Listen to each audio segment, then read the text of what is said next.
Hey guys, welcome back to my channel.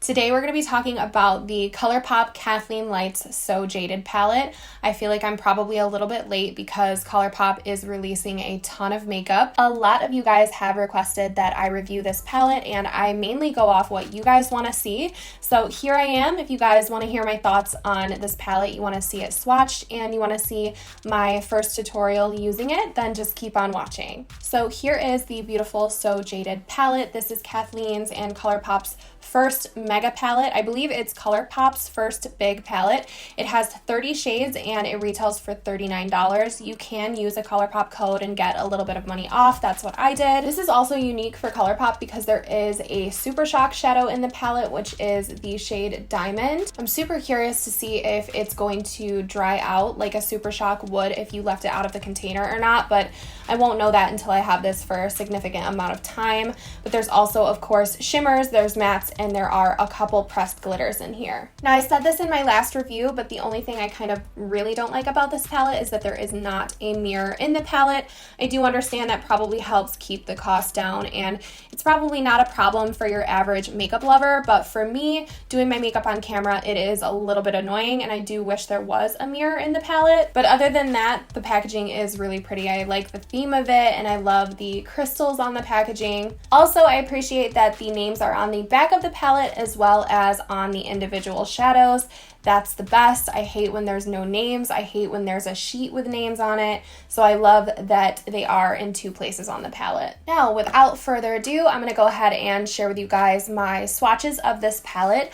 I will just tell you guys that it does not swatch amazingly. In a live swatch, it kind of gives me a little bit of trouble with the mattes. It takes some building up, so I do think this is one of those palettes that it's better off to just show you how it applies on the eyes, and I don't think that finger swatches really do it justice. A lot of them were kind of chalky upon first swatching, so I decided to use a stencil and just do my pretty swatches, build them up a little bit so you guys can see the pigment and the texture and what the colors look like. But regardless, I love the textures out of this palette. I love how there are some mattes with glitter in them. I love that there are so many jewel tones in here, and it really does scream to my fall loving heart. Now, I have only had this for a few days and I've only used it once, which is what I'm about to share with you guys. If you want to see how I got this olive green eye look, then just keep on watching. Okay, so first things first, I went in with a transition shade. So I'm taking this matte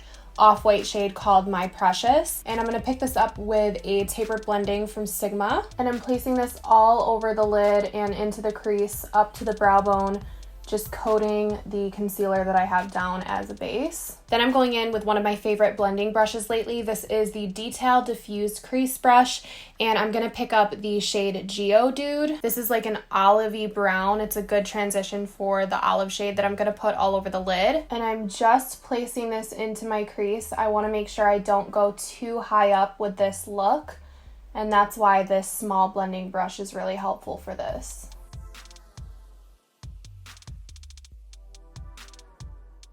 So I'm just kind of building this up and shaping out where I want my look to be because I'm really working on not going too high up. And I'm not gonna lie, when I first went into this palette, I was worried that I was gonna have some blending issues because I had a not so great experience with a different brand earlier in the week, and I had like a really bad makeup day. It made me happy that I didn't really have to do any damage control with this look. All right, once that transition is nice and blended out, it's time to pack the olive matte color all over the lid. So going in with my E25, I'm gonna go into the shade Jade. Super fitting that I'm using Jade for my first So Jaded palette tutorial. I just tap off a little bit of the excess, and then I'm just going to fill all of that lid space gently with this color.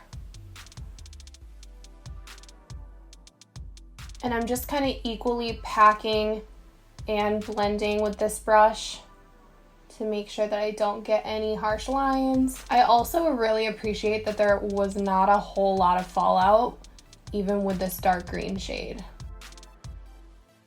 And then for the fun part, the reason why I wanted to do an all matte look today for my first look is because there is a shade in this palette to use as a topper. It's the shade Diamond. So what I did is go in with Diamond and my white haired brush, and I'm picking up some of it with the tips of the brush. I do think it works a little bit better with your finger, and so I will go in with that if I need it. But I'm just gonna tap Diamond over top of this matte look, and it just gives it like the most beautiful faint shimmer. I've actually been doing this with a lot of products lately. There is a highlighter from Jeffree that you can use for this same technique.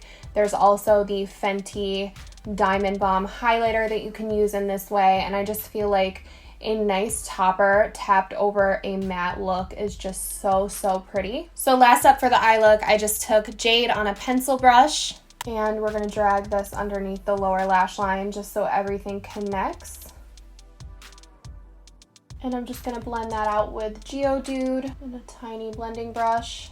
And then I'm just gonna add my lashes and mascara, and that completes the eye look. So that is it for my eye look. I like that you can get a really beautiful sultry look with only a few steps out of this palette, and I feel like you could do this with almost every single color out of this. I feel like this is gonna be one of those palettes that really goes down to personal preference. Now there are a ton of neutrals in here, but I wouldn't say this would be my typical go-to daily palette. It's definitely going to be more, for me at least, on the lines of sultry date night looks, and I'll use it more when I want to do something a little bit more smoky. But I really don't have anything bad to say about it. I think there really are endless opportunities for looks in this palette, and I would love to see if you guys came up with anything different. If you have any fun looks or anything that you really love that you created out of this palette, then go ahead and tag me on Instagram because I would love to see. And I think I want to do a few more looks over on my Instagram with this guy because I am inspired to use like the mustard color, also the teal. I really want to do the same concept that I did today with the diamond over top, but with the teal,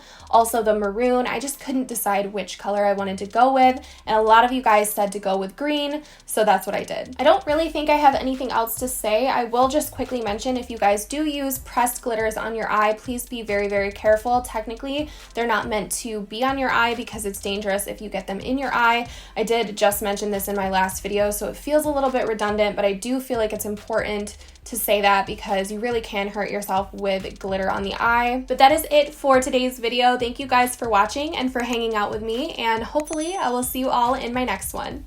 Bye.